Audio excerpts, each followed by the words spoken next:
રાજ્યો નોખા થયા। તો આ રીતે આપણે હર્ષવર્ધન પછીનો સમયગાળો જોયો। ત્યારબાદ આપણે જોયું કે ઉત્તર ભારતના રાજ્યો, જે ઉત્તર ભારતના રાજ્યો છે કે ગુર્જર પ્રતિહાર સામ્રાજ્યના પતન બાદ ગઢવાલ રાજ્ય, બુંદેલખંડ, જેને આપણે કઈ રીતે ઓળખીએ છીએ તો કે જેજાભુક્તિ, બુંદેલખંડને જેજાભુક્તિ નામથી પણ ઓળખી શકાય। ત્યારબાદ ચંદેલો, માળવાનું પરમાર રાજ્ય, અણહિલવાડનું ચૌલુક્ય સોલંકી રાજ્ય, ત્યારબાદ દાહલનું ચેદી રાજ્ય, શાકંભરીનું ચૌહાણ રાજ્ય અને દક્ષિણ રાજસ્થાનનું ગોહિલ રાજ્ય સ્થાપિત થયા। તેના વિશે આપણે માહિતી મેળવી। તો હવે આપણે જે ઉત્તર ભારતના આ રીતે જે અલગ અલગ રાજ્યો જે પડ્યા છે નોખા, ગઢવાલ, બુંદેલખંડ, પરમાર રાજ્ય, અણહિલવાડનું, ત્યારબાદ દાહલનું, ચૌહાણ રાજ્ય, રાજસ્થાનનું, આ રીતે અલગ અલગ જે રાજ્યો નોખા થયા છે તેમાં આપણે સૌપ્રથમ ગઢવાલ રાજ્ય વિશે માહિતી મેળવી હતી કે ગઢવાલ રાજ્યની સ્થાપના કોણે કરી હતી તો કે ચંદ્રદેવે કરી હતી।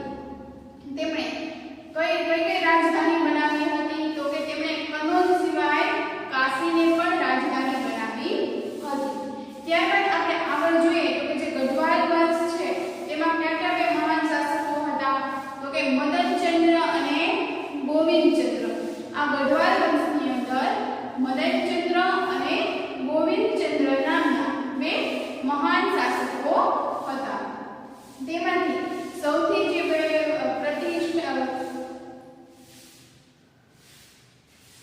જે આ મદનચંદ્ર અને જે ગોવિંદચંદ્ર નામના બે મહાન શાસકો હતા તેમાંથી સૌથી પ્રતાપી અને પરાક્રમી રાજા હોય તો તે કોણ હતું? હા, તો કે જે આ રાજાઓ હતા તેમાંથી સૌથી પ્રતાપી અને જે પરાક્રમી રાજા હોય તો તે હતું ગોવિંદચંદ્ર। ગોવિંદચંદ્ર છે તે ગઢવાલ રાજ્યનો સૌથી પ્રતાપી અને પરાક્રમી રાજા હતો। ત્યારબાદ આપણે આગળ જોયું તો કે બુંદેલખંડ વિશે માહિતી મેળવી। બુંદેલખંડ હતું તો કે તેમાં કોનું રાજ્ય હતું તો કે બુંદેલખંડમાં ચંદેલોનું આ રાજ્ય પાછળથી કયા નામથી ઓળખાયું હતું તો કે જેજાભુક્તિ નામથી ઓળખાયું હતું।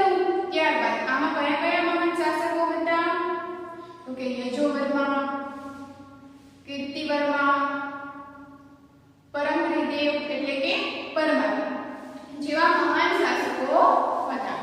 તો ઇતિહાસમાં, ભારતના ઇતિહાસમાં ચંદેલખંડનું એટલે કે ચંદેલ વંશનું ખૂબ જ મહત્વ રહ્યું હતું।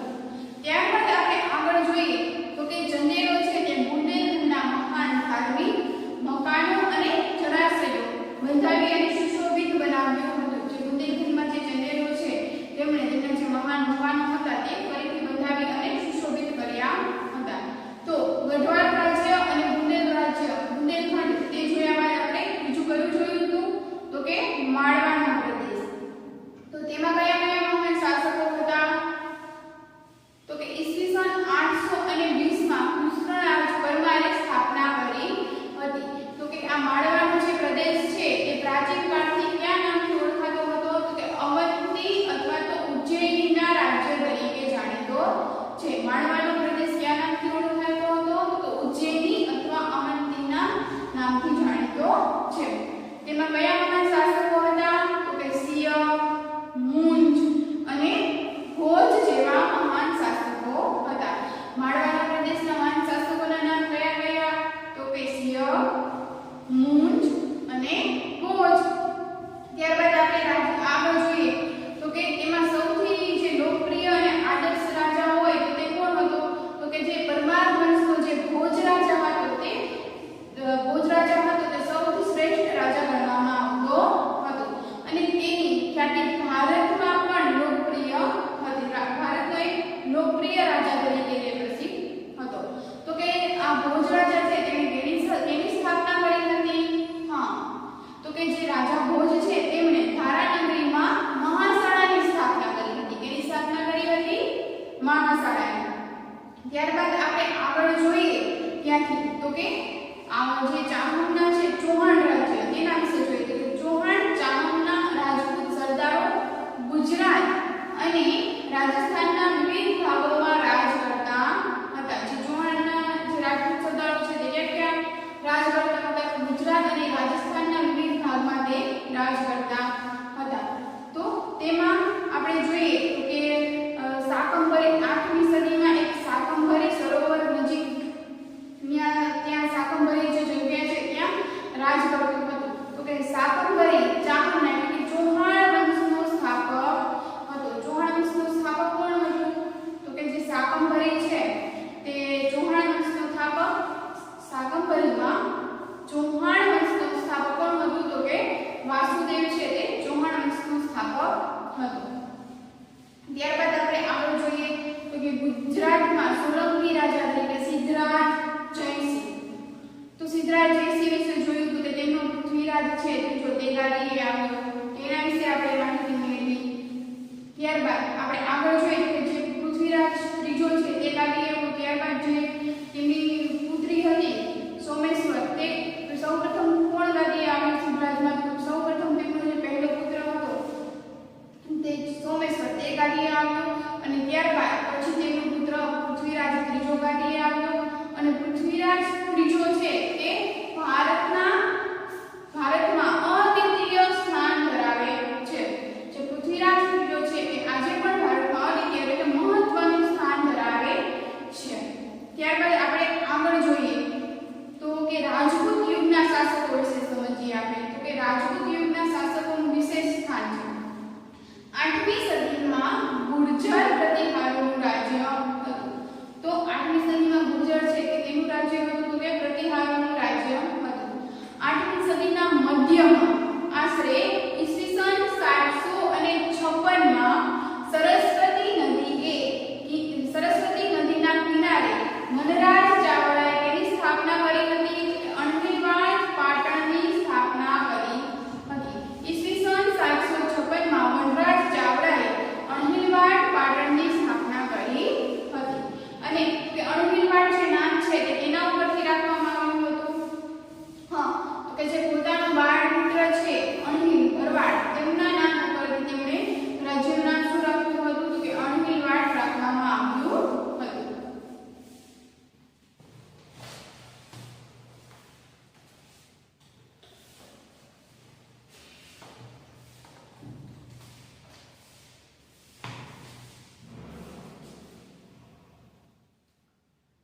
તો આપણે જોયું કે જે તેમનો બાળપણનો મિત્ર અણહિલ ભરવાડના નામ પરથી તેમણે નામ રાખ્યું અણહિલવાડ પાટણ રાખેલું હતું.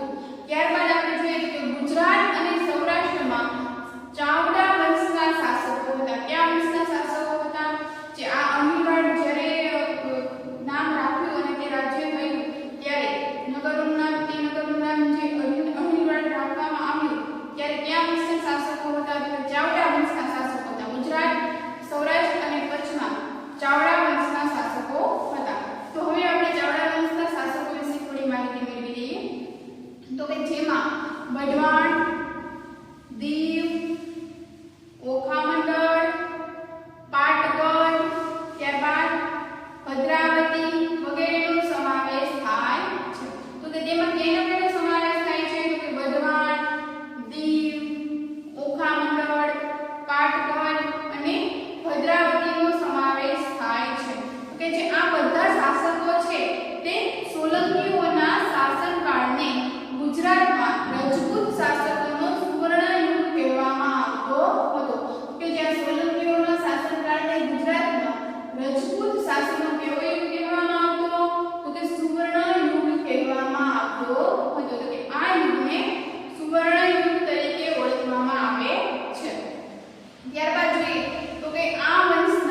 આપણે આગળ જોઈએ તો કે સિદ્ધરાજ જયસિંહની માતા મિનળદેવી છે તે આદર્શ માતા હતા. સિદ્ધરાજ જયસિંહની માતા મિનળદેવી તે આદર્શ માતા હતા. તો ત્યાંથી આપણે એની માતા છે જે સિદ્ધરાજ જયસિંહ એ પણ એક મહાન શાસક થઈ ગયા છે અને તેમની માતા પણ એક આદર્શ માતા હતા. તો કે તેમણે ગુજરાતની પ્રજાને ન્યાય આપવા અનેક કામ કર્યા હતા. તો કે તેમની જે માતા છે તેમણે ગુજરાતની પ્રજાને ન્યાય મળે તે માટે અનેક કાર્યો કર્યા હતા. સોમનાથનો યાત્રુ વેળો બંધ કરાવ્યો, એટલે કે જે સોમનાથ જ્યારે જે યાત્રાળુઓ દર્શન કરવા જાય તેમની પાસેથી જે વેરો લેવામાં આવતો હતો તે પણ તેમણે બંધ કરાવ્યો, એટલે કે સોમનાથનો યાત્રાળુ વેરો બંધ કરાવ્યો. ત્યારબાદ ધોળકામાં માનવ તળાવ બંધાવવામાં તેમનો જ નિર્ણય હતો, એટલે કે અત્યારે જે ધોળકામાં જે માનવ તળાવ છે તે બંધાવવાનો નિર્ણય કોનો હતો? સિદ્ધરાજ જયસિંહની માતા. ત્યારબાદ સિદ્ધરાજ જયસિંહે કાલિકા સંવર્તન, હેમચંદ્રાચાર્યજી અને સિદ્ધહેમ શબ્દાનુશાસન નામના સમૃદ્ધ ગ્રંથની રચના કરાવી હતી. તો આથી એવો પ્રશ્ન પૂછાઈ શકે કે સિદ્ધરાજ જયસિંહે કયા કયા ગ્રંથોની રચના કરાવી હતી? તો આપણે ખાસ યાદ રાખવાનું રહેશે કે સિદ્ધરાજ જયસિંહે કાલિકા સંવર્તન, ત્યારબાદ હેમચંદ્રાચાર્યજી પાસે સિદ્ધહેમ શબ્દાનુશાસન નામના ગ્રંથની રચના કરાવી હતી. કોની પાસે રચના કરાવી? તો કે કાલિકા સંવર્તન, હેમચંદ્રાચાર્યજી પાસે સિદ્ધહેમ શબ્દાનુશાસન નામના ગ્રંથની રચના કરાવી હતી. તો આગળ જોઈએ તો કે આ ગ્રંથની જ્યારે ગ્રંથની રચના કરવામાં આવી ત્યારબાદ આ ગ્રંથની નગરમાં હાથી ઉપર શોભાયાત્રા કાઢવામાં આવી હતી. તો કે જ્યારે પણ આ ગ્રંથની રચના થઈ ત્યારે આખા નગરમાં તેમને હાથી ઉપર શોભાયાત્રા કાઢવામાં આવી હતી અને પાટણનો રાજા આમ્ર પ્રજાની સાથે ચાલ્યો હતો. જ્યારે આ ગ્રંથની રચના થઈ અને જ્યારે ગ્રંથની શોભાયાત્રા કરવામાં આવી હતી તો કે જે પાટણનો રાજા છે સિદ્ધરાજ જયસિંહ તે આમ્ર પ્રજા એટલે કે તે પ્રજાની સાથે સાથે જ ચાલ્યો હતો. ત્યારબાદ આગળ જોઈએ કે કુમારપાળ છે તે પણ એક પ્રજા કલ્યાણી રાજા હતો. આપણે સિદ્ધરાજ જયસિંહનું સમજ્યા, હવે ત્યારબાદ આપણે કુમારપાળ વિશે માહિતી મેળવીએ તો કે કુમારપાળ છે તે પણ એક પ્રજા કલ્યાણી શાસક હતો, એટલે કે પ્રજાનું કલ્યાણ વિશે વિચારે તેવો જ એક રાજા હતો. અને આચાર્ય હેમચંદ્રાચાર્યનો તેમના ઉપર ઘણો પ્રભાવ હતો, એટલે કે તેમના આચાર્ય કોણ હતા? જે કુમારપાળના આચાર્ય છે તે હેમચંદ્રાચાર્ય જે હતા તેમના ઉપર તેમનો ઘણો પ્રભાવ હતો. ત્યારબાદ આપણે આગળ જોઈએ કે તેમની પ્રેરણાથી રાજા કુમારપાળે જુગારની રમત, પશુવધ ઉપર પ્રતિબંધ મૂક્યો હતો. અહિંસાના પાલન માટે કડક આજ્ઞાઓ કરી હતી, એટલે કે જે તેમના જે આચાર્ય છે તેમને તેમની પ્રતિજ્ઞાથી તેમની પ્રેરણાથી તેમના આચાર્ય પાસે તેમને એવી પ્રેરણા મળી હતી કે તેમની પ્રેરણાથી રાજ્યમાં જુગારની રમત અને પશુવધ ઉપર પ્રતિબંધ મૂક્યો હતો. ત્યારબાદ તો કે અહિંસાના પાલન માટે કડક આજ્ઞાઓ લેવડાવી હતી કે અહિંસાનું પાલન થાય તે માટે તેમણે કડક આજ્ઞાઓ લીધી હતી. ત્યારબાદ કુમારપાળ ચરિત્ર ગ્રંથ લખી અને હેમચંદ્રાચાર્યજીએ આ રાજાની પ્રતિષ્ઠામાં વધારો કરે છે, એટલે કે કુમારપાળ ચરિત્ર ગ્રંથ લખીને જે હેમચંદ્રાચાર્યજી છે તેમણે જે કુમારપાળની પ્રતિષ્ઠા છે તેમાં વધારો કરાવ્યો. ત્યારબાદ આપણે આગળ જોઈએ તો કે કુમારપાળ બાદ અજયપાળ પાટણની ગાદીએ આવ્યો, એટલે કે કુમારપાળ પછી કોણ પાટણની ગાદી ઉપર આવ્યો? તો કે અજયપાળ છે તે પાટણની ગાદી ઉપર આવ્યા. ત્યારબાદ લગભગ 4 વર્ષના શાસન બાદ ગુજરાત